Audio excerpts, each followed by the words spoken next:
Kia ora, everyone. My name is Jo Samuel. I'm one of the women from A Graceful Undertaking.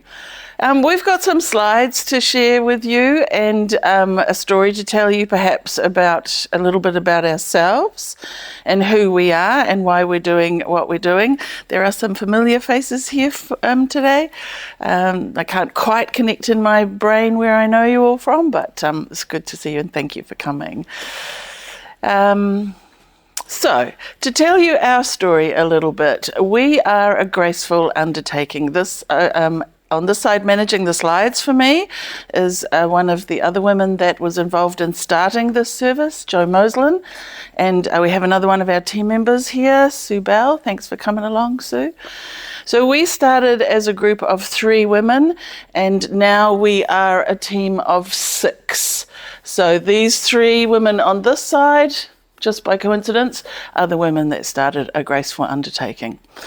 And we started this service about 8 years ago, and it came from a conversation of over 20 years of us finding ourselves naturally and organically being asked to support our family and our friends and their loved ones through their processes of dying and organising funerals and managing funerals.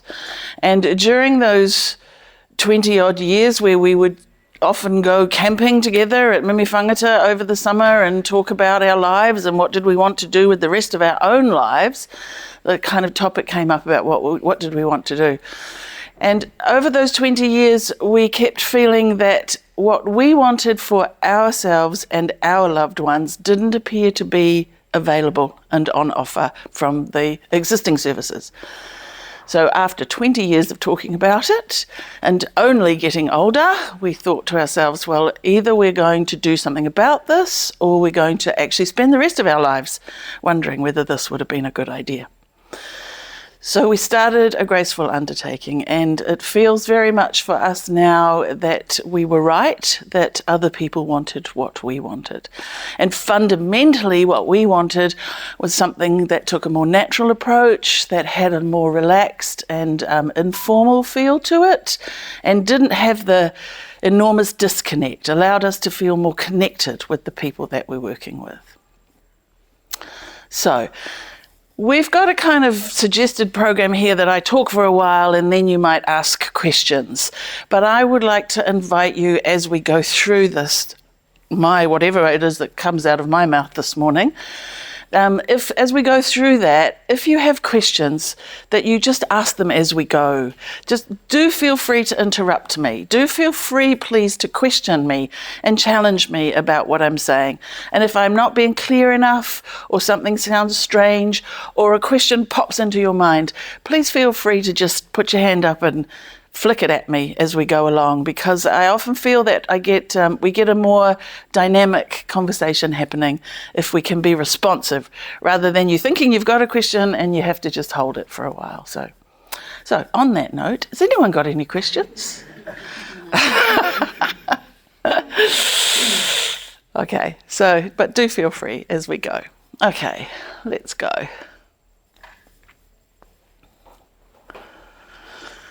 So this is a photograph of our premises, which starts to give you a clue of how we operate in a slightly different way from the others.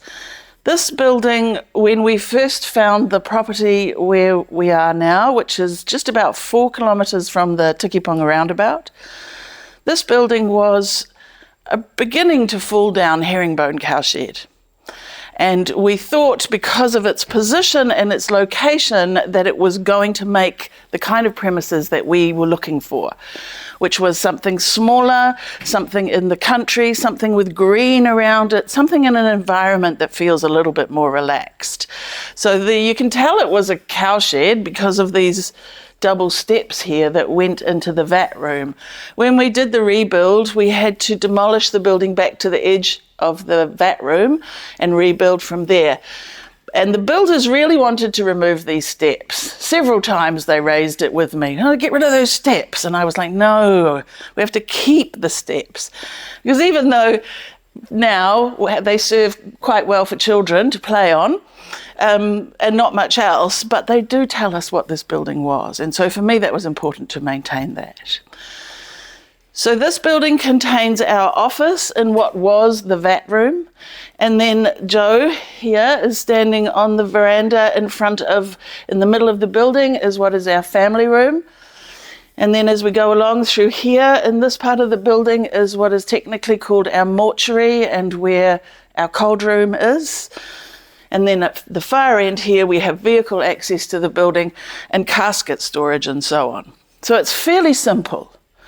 And one of the main things that you might already have noticed is that we're not offering a venue for services.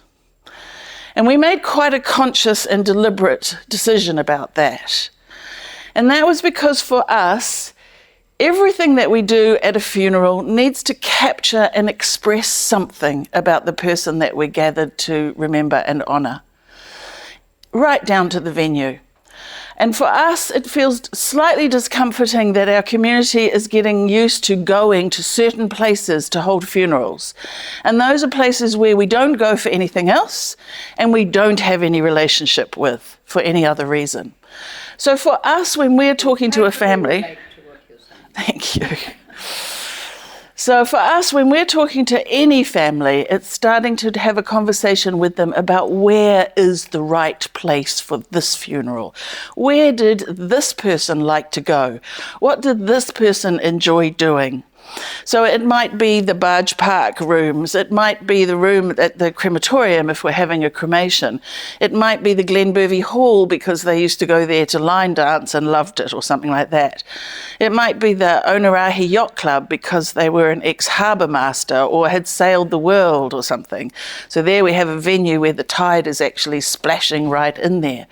So looking constantly for the right venue to express and capture something about the person, including people's homes and gardens, because I think that often people don't consider their own home or garden as the place for a venue, but homes and gardens offer wonderful venues for funerals.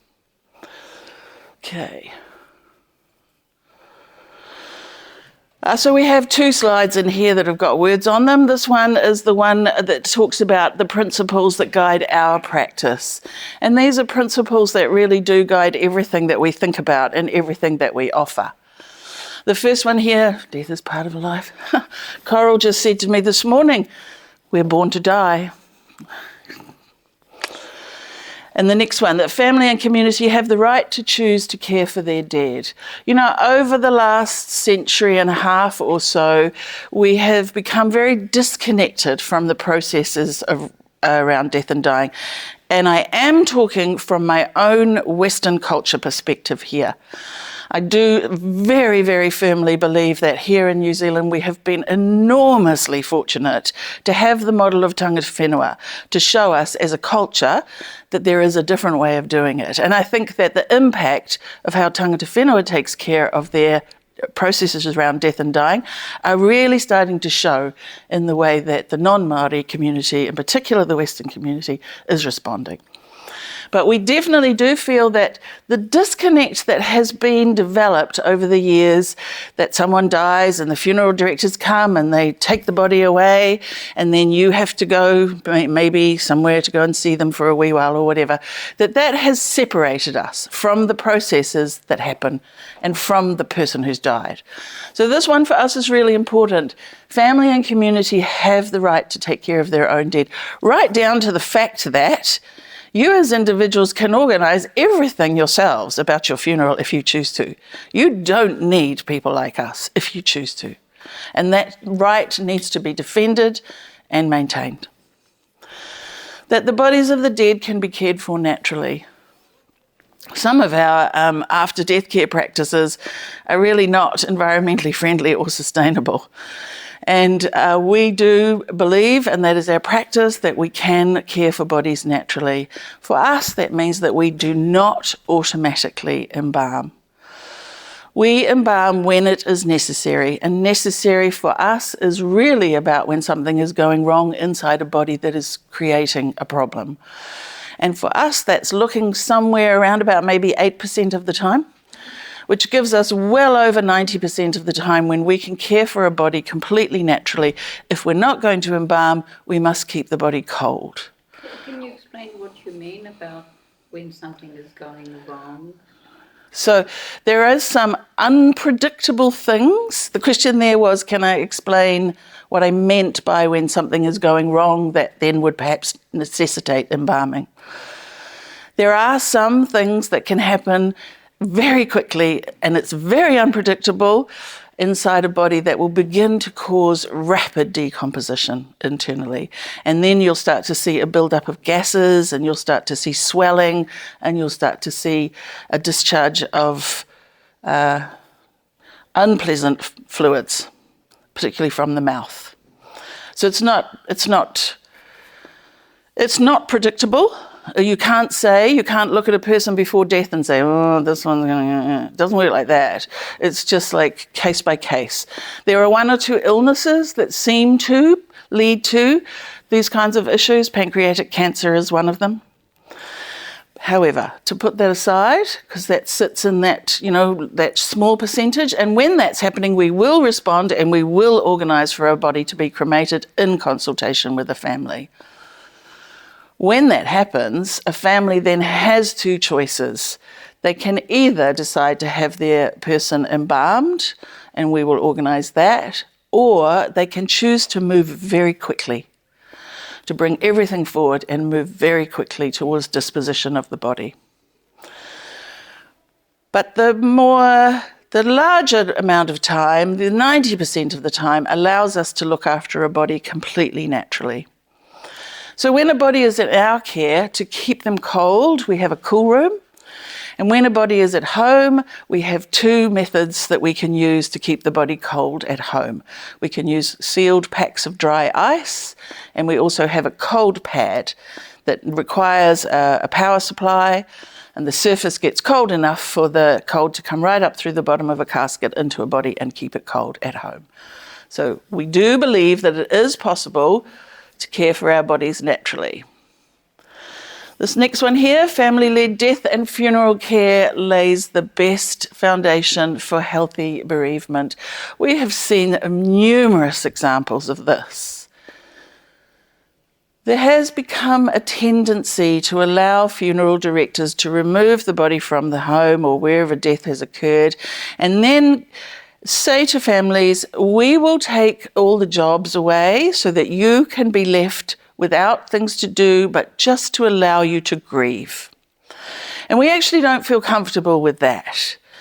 We feel that people being actively involved in the processes, involved in the decision-making, involved in tasks that they choose to be involved in, really, really helps to keep the energy inside our body moving, to help us to process what's happened, to help us to feel like we are involved and we're engaged and we're doing what we can for our person. I had a woman yesterday tell me a story about how when her mother died, her mother had always had this enormous garden and kept it immaculately. And when her mother died, she suggested to the family that she and her daughter gather flowers from the mother's garden and make the arrangement for on the casket. And she told me this story about how she went around the garden consciously collecting all of those flowers and then thinking about how to put them together and how to include her mother's orchard in the arrangement and how everyone else in the family got involved in, oh, that looks lovely, let's put this here and let's put this here and let's put this here. And what a difference it made to them to feel that they had done that and that they had been active whilst these things were happening. So we do believe that family-led is incredibly important. After death and funeral care can be practiced sustainably. As I said, a lot of our after-death practices are not very environmentally friendly or sustainable. Embalming and burying 6 feet deep just puts toxic chemicals into the ground. Cremation uses huge amounts of energy and puts toxic gases into the air. At the moment in New Zealand, well, we've just got the water cremation in Christchurch, but we need to address globally some of these practices. Excuse me, what did you say about what cremation? The water cremation. Have some of you heard it? I thought I saw a couple of nods. Yes. So it's a new way of cremating that was developed in Europe, and it uses a chamber of fluid. The woman down in Christchurch has been incredibly brave and had incredible resilience. It's taken her years to pull this off. And there is a lot of skepticism around the place about it. So, whatever happens down there in Christchurch and the uptake with it is going to really be the thing that will lead what happens in New Zealand. The machines are expensive. And there are some limitations to what you can put into the machine in terms of clothing. It has to be totally natural fibres, like no buttons or zips or anything can go in it. And some people are finding it not a comfortable idea. So, but change in this particular field isn't particularly fast. So we'll see what happens, but it's a good move at this stage. The answer to the question, why would some people think it's not a good idea? My answer to that is everything about this topic is about our individual sensibilities. Absolutely everything.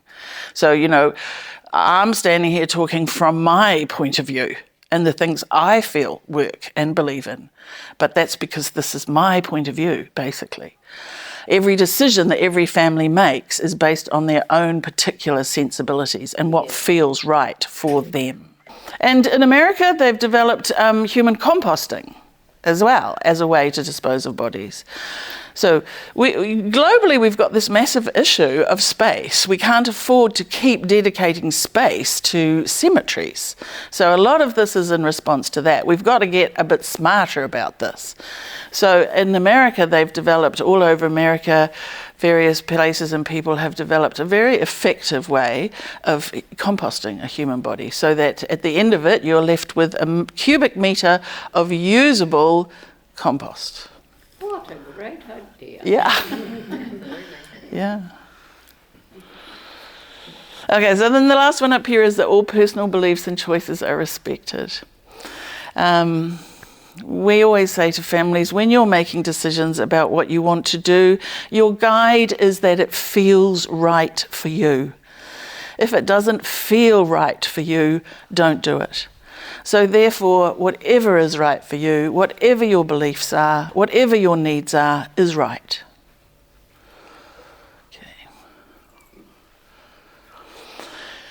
This is a photograph of a shroud that we've been making and using here in Whangarei. Some of you I know will already know about this, but not everybody knows that we do not need to use a coffin. We do not have to have a coffin when we are buried or cremated. We can be buried or cremated in a shroud. And this is not a new idea. Actually, there's very little I'm talking about that's a new idea. This is a very old idea, to be wrapped in a cloth, basically. This particular shroud that we're manufacturing has a pocket inside it that allows us to slip a piece of ply in underneath the body so that it has some rigidity, so we can pick it up and lift it. It also has sewn into it all the ties that you need to close it with, and along the side here you can see the carry straps are also sewn into it. It has 4 on each side. So there's nothing else you need with that. When that is going to be cremated, we do have to put it into another board to meet the crematorium's requirements, but it just sits inside another board. It doesn't get covered. These shrouds that we're making are from linen or organic cotton and hemp, and they're ideal for cremation, traditional burial or natural burial. Absolutely. Absolutely. You can wrap a body in anything. As long as you've got enough fabric to wrap and conceal the body, cover it, you've figured out a way to secure it, and you've figured out a way to carry it. Absolutely, you can. We've had 2 instances where people have brought fabric to us and said, can you use this fabric? We have one story about a woman who, she was in her late 60s, and she died unexpectedly. It was a natural death, but it wasn't an anticipated death. And after she'd died, her good friend was able to go to her, the woman who's died's partner, and tell him that about 10 days before death occurred, she had gone to shopping. They used to go shopping together, these two women, and, have coffee and meet up. And they'd done that, and the woman who died had told her friend and shown her the fabric and said, "I've just bought this fabric. I'm going to make myself a shroud." It was a beautiful sky blue, plush, beautiful. "I'm going to make myself a shroud." And her friend was like, "What? What is this? Never heard of this." So they had spoken to each other about this. So then death occurred unexpectedly a week, 10 days later. And so the friend was able to say to the partner, "There's fabric here somewhere that your partner has bought specifically to make her own shroud. She's missed the chance now, but it's here." And so they found it and they gave it to us, and we were able to use it for them. So yes, you can use anything. This is a slide just with a couple of photographs of the caskets that we carry in stock. Along the lines of trying to be as sustainable as we can, we're aiming to only carry New Zealand made and designed caskets, and we're aiming to carry as low environmental impact caskets as we can. So we don't carry caskets with the metal looking but actually plastic handles. We don't do veneer wraps, and we do our best to avoid MDF. So this top one here is made by a company called Departure Lounge. And that was generated by a gentleman that used to live out at Nungaru, and he was a boat builder, and he was dissatisfied with the caskets that he was able to access when his father died. And so he then went on to develop this Departure Lounge range. He has himself subsequently died, but his wife is keeping the company going. So these caskets at the top here, the Departure Lounge ones, they all come flat pack. So they're very easy to move around the country, and they're easy to store. And they don't have any nails or staples in them. They're held together with a series of pegs. You can just see them at the ends. So as you construct the casket, which when you know how to do it takes minutes, it's just it's held together with the tension of the ply against the pegs as you put it together.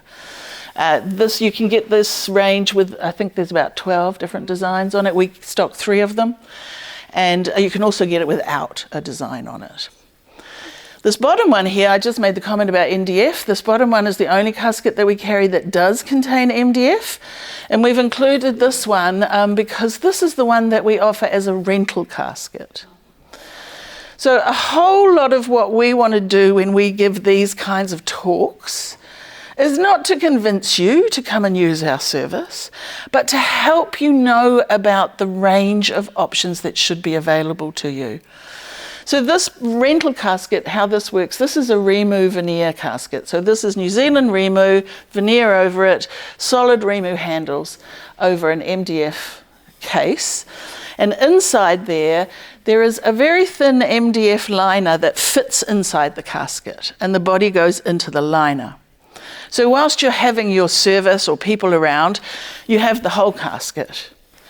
This really works ideally, not terribly well for burial, but very well for cremation.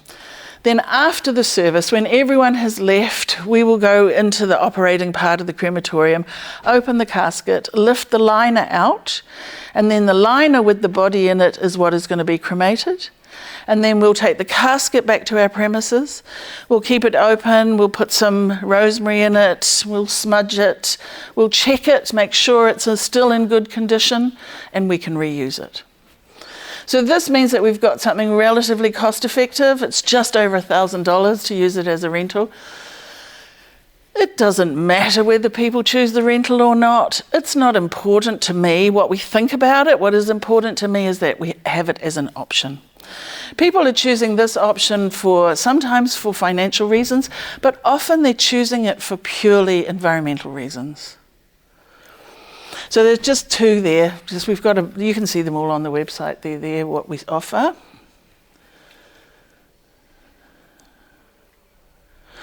This is a new shroud that we're just bringing to the market now, which is locally made. This shroud is made from wool. It's felted wool, And it's made by the Hewlett Farm people down the end of Hewlett Road, just south of town here. So Hewlett Farm is a New Zealand sheep farm, and they produce the New Zealand hard wool. And over the last few years, we've had this real issue with what do people now do with hard wool? And this is one of the things that this family is developing. So we're very excited about being able to bring this one to the market. It's absolutely felted wool from their farm. And this photograph was taken on their farm. This is, they have used our design and tweaked it a little bit, but this is a new shroud that we're just going to start to be able to offer now. So again, it's just another option. This one's going to sell for probably close to $2,000. That's cremable. Yes, and buriable. Yes. Natural burial, standard burial, and cremation. Yes. So we're quite excited about that one. Oh, there's the next slide with the words on it. 5 things everyone should know about funerals. Number 1, right at the top, do not rush. Please rush if it is an accidental death. Someone's fallen off the ladder, please rush. But if it is a natural and expected death, don't rush. And even if it's the person that's fallen off the ladder, you need to take some fairly quick action to see if something can be done to take care of that person medically. But once you're in the phase of organising the funeral, don't rush. If somebody is at home in your care and they die at home in your care, don't feel that you have to pick up the phone and ring somebody straight away. Thank you. There is a very precious window of opportunity when somebody dies to spend some time with them, to be with them, to begin to get used to what's happened, to get your very close people there, have a cup of tea together, have a glass of wine, whatever it is you do, before you pick up the phone and ring outsiders. Once you pick up the phone and ring outsiders, the window's closed. And people will need your attention, people will be asking you questions, you will be needing to begin to make decisions. But do not rush. Because when it's an expected and natural death, there is no medical emergency. Who do you call? When someone dies, who do you call? So, 2 distinct answers to that. The one is when it's an accidental, unexpected death. Immediately ring the ambulance. And they will then ring the police and everybody else. And all that gets thrown underway. If it's a natural and expected death, first of all, call your own people. Then, when you're ready, call whichever funeral service you have decided you want to use. And if you have a good relationship with your doctor, call your doctor and let them know. So you don't have to call an authority? No. If it's an expected and natural death. And what I'm saying there is we've got an elderly person who's, in their 80s, 90s and ill and is seeing a doctor, We've got someone at home who has an illness that is under hospice care, those kinds of things. Yeah. No, you don't have to ring any authorities. No. And then when you're organising the funeral and you're trying to make the decisions about which casket to use or burial or cremation or which day do you want the service, don't feel that you have to make all those decisions straight away, now, today. If you can't make the decision because you're not sure and you're not ready, take some more time. Don't rush at it. It's a very good question. What's the window when you can have a body at home before you need to get them on ice? I had a call yesterday afternoon from a family I'd been talking to. They rang at 4:30. Their person in the house had died at 11:30 yesterday morning. And their first request was, could he stay at home until this morning? And so I started to talk to them about, yes, if you can do these things to begin to cool the body down. Because for us to know that we're leaving a body at home with no cooling happening for 24 hours, it's like, ooh, starting to get a little bit uncomfortable for us. The family made the decision for us to go last night. They didn't want to do the work. It wasn't right for them. So, there is a balance here. But when I say don't rush to make the call, I'm really talking about, like, if death occurs at 2:00 in the morning, don't ring anyone at 2:00 in the morning. It's like it's just a strange time to do things like that. If death occurs, say, at 9:00 in the morning, then ring when you feel like you can, 2 or 3 hours later. And our first question is going to be, when do you want us to come? Can they come to you before the doctor has come? Yes. Yes, they can. It's just to talk about the doctors there, it's just a little bit of a strange situation we all find ourselves in. When someone's going to be cremated, we have to have the doctor to get to the body, whether they're coming to see the body at home or whether they're coming to see the body in our premises. But they are the beginning of the paper trail, and we can't do anything else. We can't move on booking anything, organising anything until that's happened. So this is a question about the growing trend of people not to have funerals, to organise what is often called a simple cremation, or a direct cremation, where the body is removed and a cremation is organised, but there's no funeral. So organising funeral is surreal. I'm sure some of you have done it. It's like birth. It takes every ounce of your attention. It is surreal. Funerals are important. However, what you need to bear in mind is what the funeral looks like is not important. What I'm talking about here is that the definition of the word funeral is the gathering. It's very loose. It's the gathering that is usually held soon after death, usually with the body present. That's the definition. And there aren't any rules around what a funeral looks like. So we absolutely believe that funerals are important, because I think it's an important thing for us to gather together as people who have a shared loss. It's important for us to recognise our humanity and our connection. And we gather in a group that's quite unique at that time. It's the only time that that particular group tends to form. But what the funeral looks like is not important. So I hear this conversation a lot, this growing trend not to have funerals. I think myself, it's partly because people have been put off by the costs of funerals and they don't want to spend that money in that way. And I also think that it's because people have seen too many funerals that they didn't like. And what they're saying is, I don't want a funeral like that.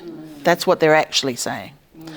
So if we broaden our thinking and we think that the funeral can look like anything, the funeral, if you gather a month later, because now the son has been able to travel from the other side of the world, and we're going to gather and we're going to have afternoon tea with Mum's favourite china and her favourite food, and we're all going to drink her favourite tea even though we didn't really like it, and we're going to remember her and share the stories and, honour her, that's the funeral. If organising a simple cremation where there is no service, nothing happens, but then at some point, hopefully not too long, everyone goes to the beach for a picnic because that's what the family used to do and loved doing, and you spend some time during that occasion eating special food, telling stories, remembering, that's the funeral. So for me, that's the way around this idea.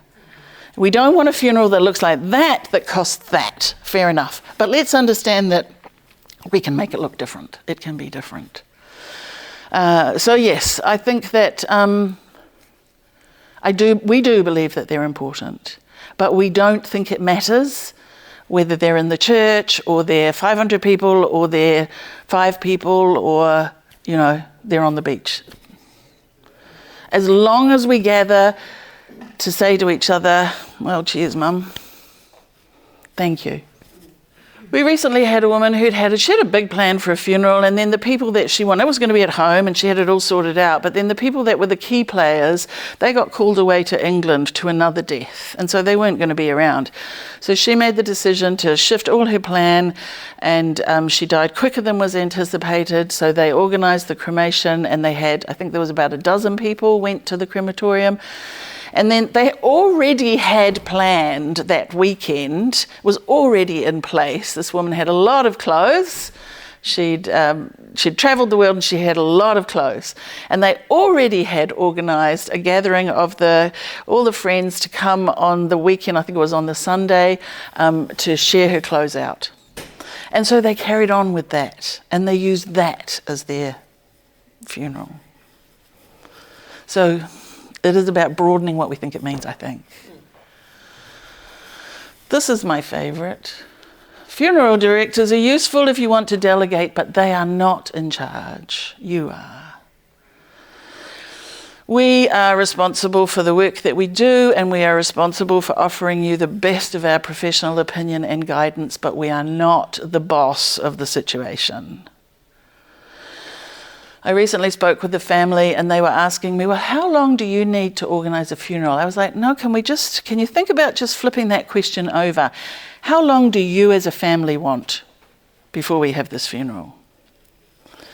And there were a number of questions that were like that. They were asking me to determine the answer or put down the deadline or say how this had to work. And it was like, no, it's about what's right for you. What do you need?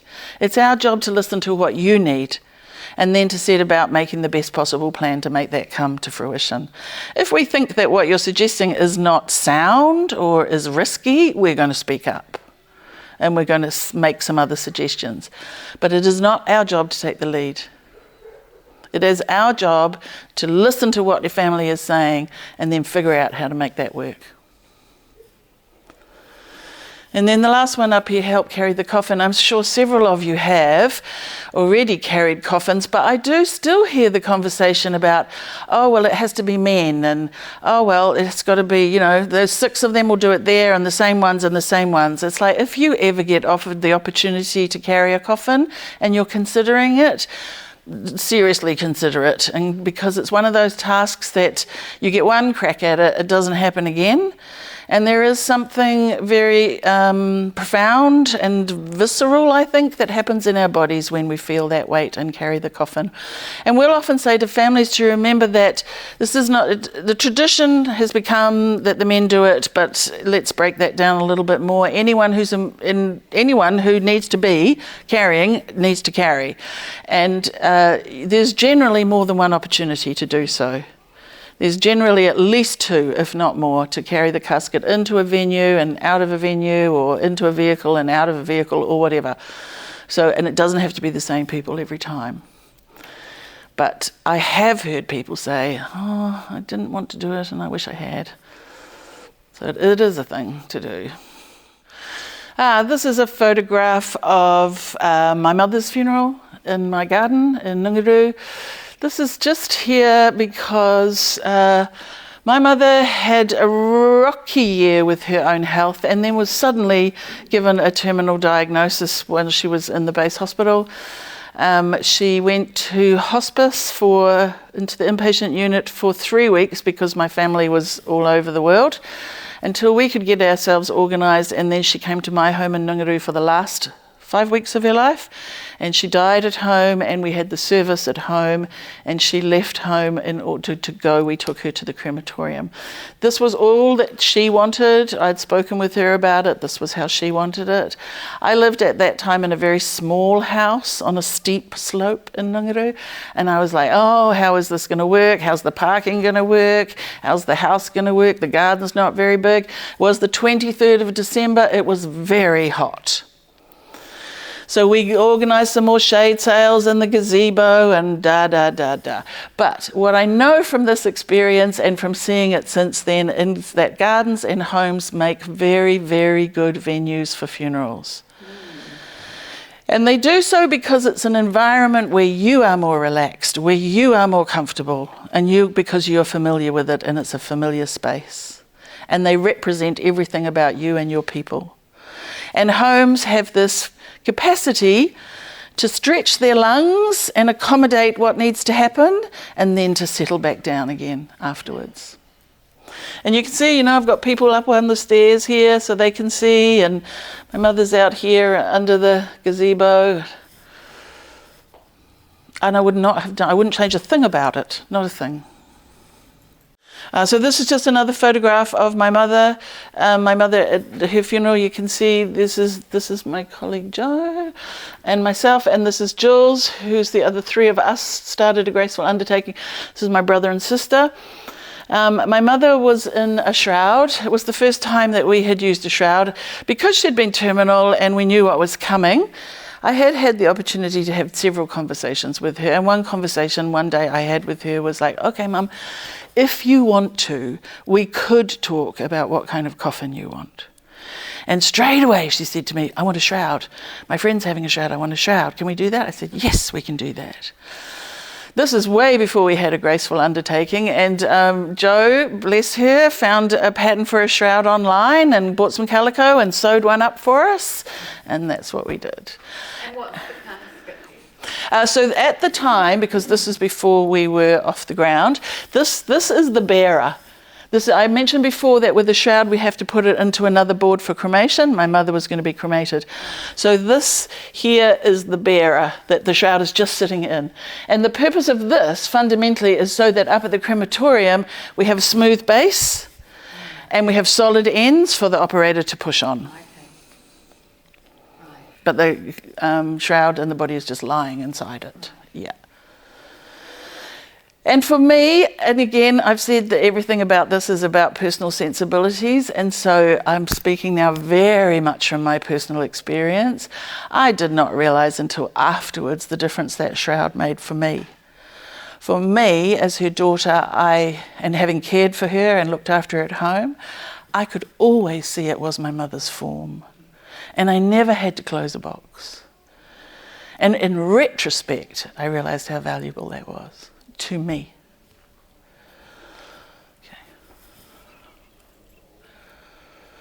Okay. We've got a couple of slides here about, this is kind of going back to this topic of how do we personalise funerals? How do we make them our own? How do we influence what happens there? And how do we capture somebody in everything that we do at a funeral? These are flowers that are sitting on a coffin that is on the catafalque up at the crematorium. These are flowers that a woman made for her mother who had died. And these flowers cost her about $6. So what she had done is she had gone, it was the potted colour cyclamen time of the year, so she'd gone and she'd got 3 of the potted cyclamen, the little wee pots, and she'd put them in this tray, just stood them in there. And then her and her mother had this lifelong habit of going for walks. And when they went for walks, they would gather what they called roadsidea. So that's what she did. She went for a walk and she gathered the roadsidea. So the rest of those flowers are all ones that she had picked off the side of the road and off various people's hedges and so on in honour of her mum. And her mother was a keen crafter and had multiple unfinished projects. So the knitting needles in here to capture that aspect of her mother. And then her mother was Welsh, so she put the Welsh feathers on the top. And I thought they were just delightful. And I thought it was such a good example of how you can capture a person in the components of a funeral. This is another one of the departure lounge caskets. You can see the pegs, the hooks and the pegs here that are keeping it together. And these ply caskets are really, really good for decorating. They're wonderful for that, for painting, decorating, writing on at the service, as part of the service. We've had families take either the lid away or the whole casket away and bring them back with these incredible things.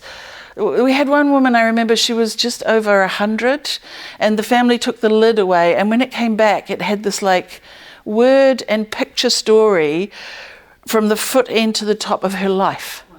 It was incredible. So yes, they are really good for painting and decorating. Another example of how you can personalise things. This is just a very simple plain ply cremains urn that comes from Manu Crematorium, but it's been painted. So it's not a flash box, it's not an expensive box, it is the box that cremains are returned to you from the crematorium. But in this instance, The couple, the husband was going to die, and he had been incredibly involved in the Hundertwasser project.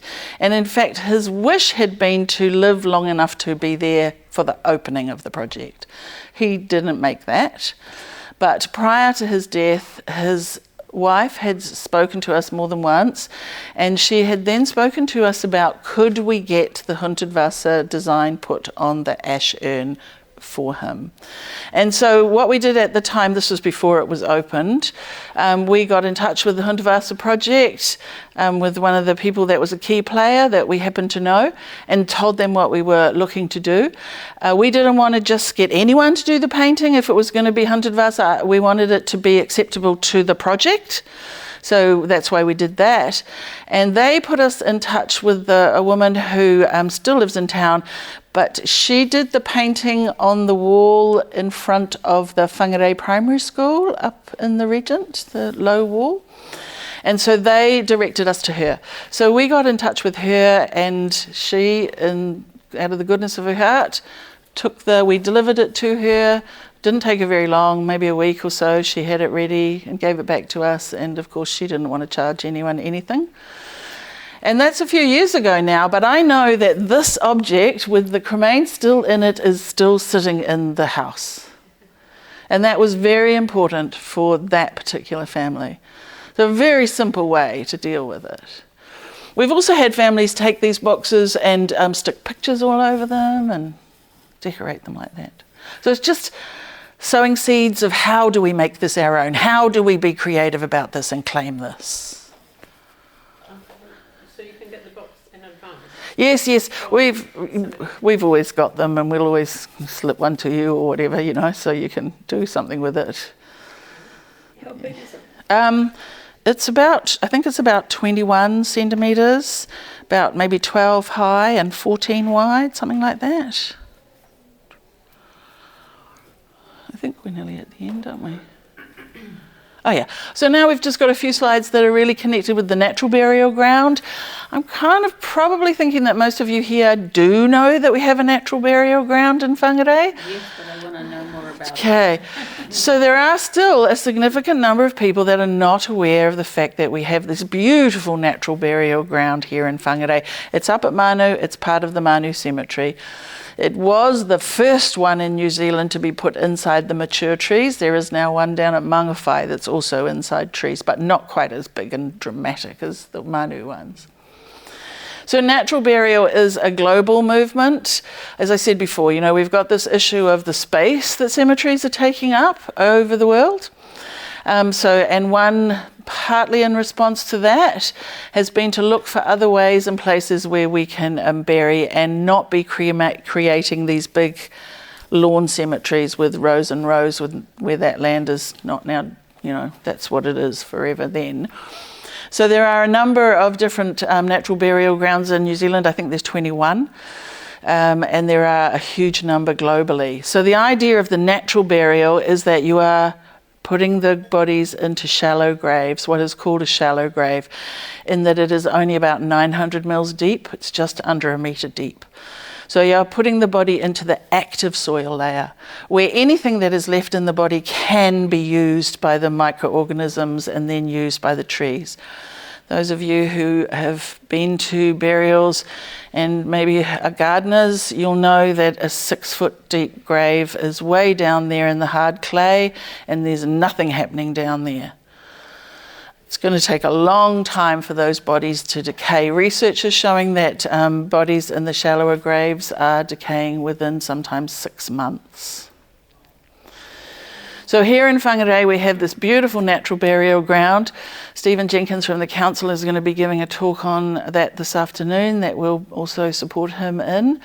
And in the natural burial ground the graves are being dug inside the big mature puriri and tarairi trees that are in those swathes that go around the edge of the cemetery up there. This is, there is a body in there. This is one of our shrouds. They use this cart to take the caskets or the shrouds to take the bodies into the natural burial ground. They've built a number of pathways in there, but because it's going into mature trees, the pathways are not particularly even. So they've built the cart for taking the caskets in there to try and manage the health and safety issues. And you can see over here is the entrance to the natural burial ground where we're headed.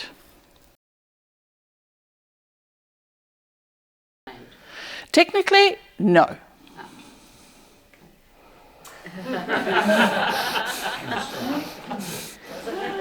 Yes. And untechnically or whatever? It does happen. It happens, right. I think if you're going to do it, you just have to be prepared to live with whatever fallout is going to happen. Okay. In terms of knowing where that body is and, you know, the legal things. And I think that, you know, in England you can actually bury someone in your back garden. And the recommendation is that it gets registered on your land title. But I do think that, you know, we have to think about this. We have to think, okay, if we want to pursue burying on our own land, how long are we going to own that land? Who's going to be owning it after us? Who's going to think, oh, that's a great place to go and dig a hole? Again, it's those details and the logistics. Questions make questions. That's what that one is. In the natural burial ground, there are no permanent markers. Can you flick over to the next one, Jo? There are no permanent markers because the idea of the natural burial is that you leave the environment as it is. So what you can do in the natural burial ground, this is the same burial. You can see the pathway coming through and you can see the cart. The cemetery guys are managing the cart, but you can see here that there's a wooden headstone. That's from a previous burial. So what you can do in the natural burial ground is you can put up a marker as long as it is made of something that's going to decay. So what people are doing is they're using hardwood, New Zealand hardwoods, to make the markers. And then you can replace the marker, but it must still be something that's going to decay. So even if you use a plain untreated pine marker, which is the same as often used in the lawn cemetery, those markers in here are lasting 2 to 3 times as long because they're not exposed to the sun and the weather as much. So the wooden markers that have gone in there so far are still just looking extraordinarily beautiful. And there are some incredible markers in there. There's one that's, and they're all wood, they've all been carved out of wood. There's one that's a telescope on its tripod. It's extraordinary. And then there's another one that's this very quite elongated, very elegant bird. Huge care has been taken with them. And there's another one in there that the burial was for a man who had built his own yacht and sailed around the world in it. And so he still had offcuts of the yacht in his shed. So his sons went and found a piece of the Kauri offcut from the yacht and used that to make the marker and put it up. So the idea is that you don't alter the environment of where a natural burial is, or alternatively that you're planting trees to create a forest where the burial is. In this instance, we're not planting anything, we're just going in and burying amongst the trees. Yes. So there's no permanent markers and they can't use GPS plotting in there because it doesn't work under the trees. But what they've done, there are about 4 entrances, pathways.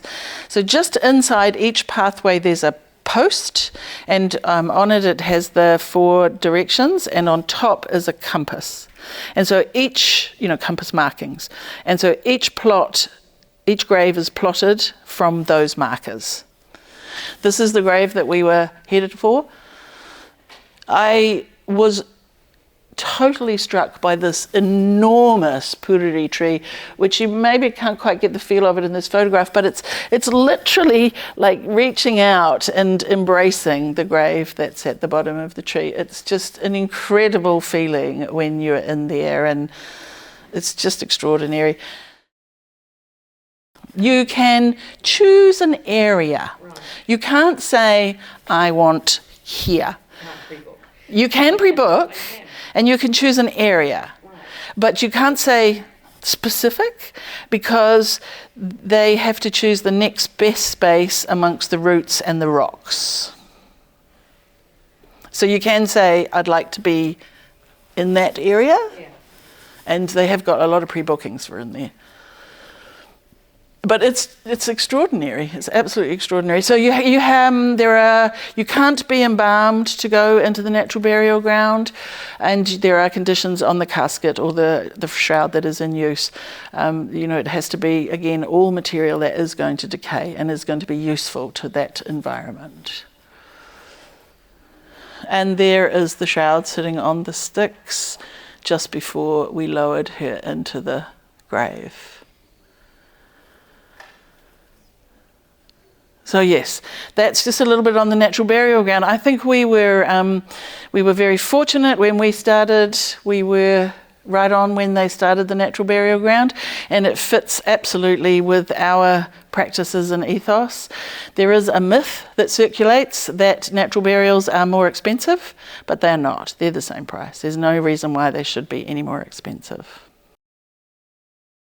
They do. Every time they do their best actually to dig manually as well, so that they keep the carbon emissions down, and they're not taking machines in there.